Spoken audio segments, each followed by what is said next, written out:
Osha uso wako kwa maji haya, basi utakwenda kuondoa uchawi wote kwenye mwili wako.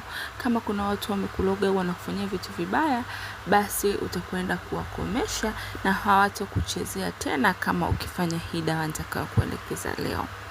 Hello, karibuni tena katika channel yetu, lakini napenda kusisitiza kama wewe ni mgeni kwenye channel hii, tafadhali usipite bila kubonyeza neno subscribe ili uwe kwanza kuona kila tutakapokuwa tunaposti somo jipya. Basi ukwenda kutumia hii dawa, wachawi hawatakuchezea tena, na pia ukinawia maji haya uso wako, uchawi wote ambao wameshakufanyia kwenye mwili wako wewe na familia yako, basi utaondoka kabisa. Kwa hiyo ni vizuri kutumia maji haya kunawa wewe pamoja na familia yako, watoto wako, ili kuweza kuondoa kama kuna watu wanaofanyia vitu vibaya, basi viweze kutoka kabisa kwenye miili yenu. Na hivi ndio vifaa ambavyo unatakiwa kuwa navyo kwenye kwenda kutengeneza maji hayo kwa ajili ya kunawa wewe na familia yako, kuweza kuondoa uchawi, kuondoa vitu vibaya mwilini ambavyo wachawi wamekufanyia. Kwanza kabisa utahitajika kuwa na chumvi. Na chumvi hii nasisitiza lazima iwe chumvi ya mawe. Hitaji lako la pili, utatakiwa kuwa na unga. Ni unga wa mahindi au tunasema unga wa sembe. Hitaji la tatu, utatakiwa kuwa na kitunguu swaumu. Ndio watu mnakifahamu kitunguu swaumu, garlic. Ndio kuwa na kitunguu swaumu, na sio kitunguu swaumu kizima, natakiwa kuwa na punje 7 tu za kitunguu swaumu ndizo zitakazohitajika kutumia kwenye kufanya hili zoezi.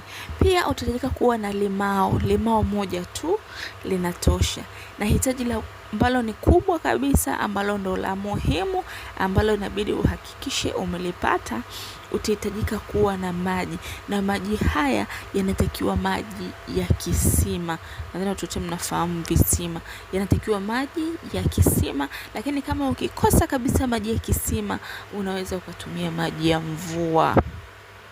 Yaani ukakinga maji direct yanatoka kwenye mvua ukayatumia kufanya hili zoezi, au ukatumia maji ya kisima, inakuwa ni maji ambayo ni bora zaidi kwenye kwenda kufanya hili zoezi.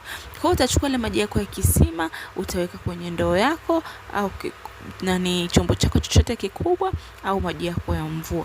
Na baada ya hapo utaanza kwa kuchukua ile chumvi yako ya mawe, utaweka kwenye maji, kisha utachukua unga wa sembe kiasi kidogo tu kama kijiko kimoja, utamimina pia kwenye yale maji. Utachukua na zile punje zako za kitunguu swaumu. Ila kile kitunguu swaumu unatakiwa ukimenye, yani uyatoe kwenye maganda. Kisha nayo zile punje 7 za kitunguu swaumu utazidumbukiza katika yale maji. Na limao utalikata na utatakiwa kukamulia yale maji ya limao pia kwenye yale maji yako. Hakikisha unachanganya vitu vyote kabisa kwenye yale maji yako ya mvua. Na baada utakapokuwa umechanganya kila kitu, utaanza kukoroga yale maji huku ukiwa unanuia. Manuizi ni kitu cha muhimu sana kwenye kila spell ambayo tunafundisha hapa. Utaanza kunuia kwamba kama kuna mchawi yoyote ambaye ameshawafanyia vitu vibaya wewe na familia yako, kama kuna uchawi wote huko kwenye mwili wako umelishwa, umefanyiwa, umechanjwa, umefanywa kitu chochote kibaya na wachawi, basi viweze kutoka. Familia yako wote nao wakitumia hayo maji, nao waweze kuwa salama dhidi ya wachawi na vitu vibaya vyote ambavyo wameshavifanya kwenye mwili wako, na ikawe kama kinga, wachawi wasiweze kukudhuru wewe wala familia yako, na wasiweze kukuchezea kabisa. Basi utachanganya yale maji kukinuia vizuri kabisa. Chukua muda wako kunuia kwa imani, kwa utulivu, ukiwa unaamini kwamba hii dawa itakwenda kuisaidia familia yako dhidi ya wachawi na dhidi ya vitu ambavyo wachawi wameshawafanyia wewe na familia yako. Basi utakapomaliza kunuia manuizi yako, hakikisha unamchukua mtoto wako mmoja mmoja, unamnawisha yale maji kwenye uso wake, na wewe pia unanawa uso wako kwa kutumia yale maji. Ila kama unaweza kutengeneza mengi, ukaweza hata kuoga kabisa wewe na familia yako, pia inakuwa ni vyema zaidi.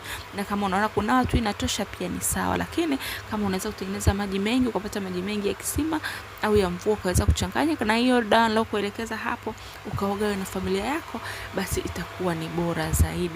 Hakikisha unaoga maji hayo vizuri kwa manuizi, na hakika kama kuna uchawi wote wachawi wamekufanyia na sababisha vitu vibaya kwenye familia yako, basi vitaondoka kabisa. Asante sana kwa kunisikiliza, lakini napenda kusisitiza kama ni mgeni kwenye channel hii, hakikisha upiti bila kubonyeza neno subscribe ili wa kwanza kuona kila tutakapokuwa tunaposti somo jipya.